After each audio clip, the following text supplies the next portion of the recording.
470 करोड़ तो ओलंपिक में भेजे गए सिर्फ 110 खिलाड़ियों को कोला में तैयार करने के लिए खर्च हुआ। स्पोर्ट्स बजट को देखें तो यह 3400 करोड़ के आसपास है, जिसमें ग्रास रूट लेवल पर स्पोर्ट्स को प्रमोट करने के लिए 1000 करोड़ रुपए इन्वेस्ट किए जाते हैं। फिर क्यों 140 करोड़ की आबादी ओलंपिक्स में महज 6-7 मेडल ला पाती है?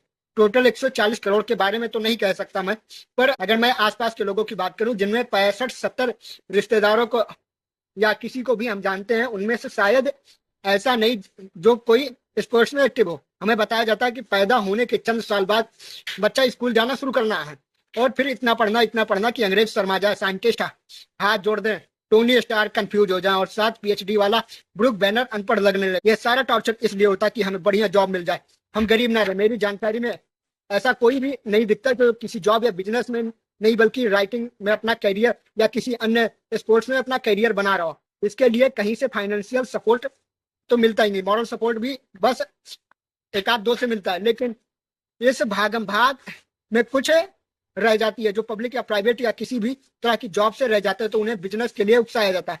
चलो ये भी ठीक है, जॉब करने में क्या बुराई, पर जॉब के 9 to 5 मंडे टू फ्राइडे के बाद बचे टाइम में भी किसी तरह की फिटनेस या किसी तरह का स्पोर्ट्स का चस्का नहीं होता। क्यों ही अपनी एनर्जी खपानी भाई? शनिवार को समय मिला तो कोई डॉक्टर क्लब चले जाएंगे, नहीं तो घर बैठकर मैच और नेटफ्लिक्स देख लेंगे। मेरी सोसाइटी में 10,000 से ज्यादा बंदिशें रहती है, लेकिन सुबह शाम का टोटल भी कर ले तो जिम में ना के बराबर लोग जाते हैं। इसलिए उपकरण नहीं अंदाजे से कह सकते कि मिडिल क्लास परिवारों से क्रिकेट के अलावा किसी स्पोर्ट्स में बड़े लेवल पर झंडे गाड़ने की उम्मीद करना लगभग बेईमानी होगी। अब अगर बात अपर और लोअर क्लास की है तो अपर वाले की मुख्यतः क्रिकेट या स्विमिंग में ही कूदते हैं, क्योंकि लोअर क्लास इन एकेडमी की फीस भरने लायक नहीं हो पाते। जिस देश में 80 करोड़ लोग दोनों हाथ से मुफ्त राशन बटोर रहे हैं, वो भाला फेंकने के लिए तीसरा हाथ कहाँ से लाएंगे? फिर भी लाते मेडल भले कम आए, पर स्पोर्ट्स पर्सन तो निकलते ही है। लेकिन इसमें भी कड़वा सच यही है कि पंजाब, हरियाणा या पूर्वोत्तर के राज्यों में जो बच्चे पढ़ने में अच्छे नहीं होते, उन्हें ताने दिए जाते हैं कि कम से कम खेल कूद में तो तेज हो जा। दंगल गर्ल्स ही अपनी इच्छा से नहीं बल्कि बाप के टॉर्चर से पहलवान बनी थी। बहरहाल पैसों की तंगी से पहले नियत वो फैक्टर है जो मेडल्स लाने से रोकती है। इसके बाद तैयारी, माइंडसेट और फाइनेंस आता है।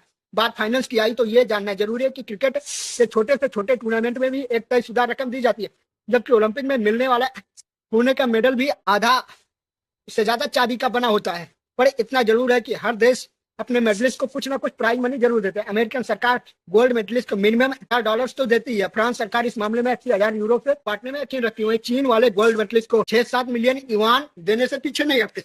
भारत इस देश में इस मामले में अव्वल है। यहाँ सिल्वर मेडल ना भी हो तो एफर्ट्स के नाम पर 4-5 करोड़ मिल जाते हैं। पड़ोसी देश के पीएम ने कल अरशद को 10 लाख का चेक देते हुए तस्वीर डाल दी तो बहुत ही ट्रोल हुए। अभी पंजाब प्रांत के सीएम ने शायद 10 करोड़ रुपए देने की घोषणा की है। तो जवाब ये है कि दौलत, शौहरत, इज्जत सब मेडल लाने के बाद या अंतर्राष्ट्रीय खेलों में पहुंचने के बाद ही मिलेगी, उससे पहले असंभव है। वहां तक पहुंचने के लिए माँ बाप को ही खर्च करना पड़ेगा।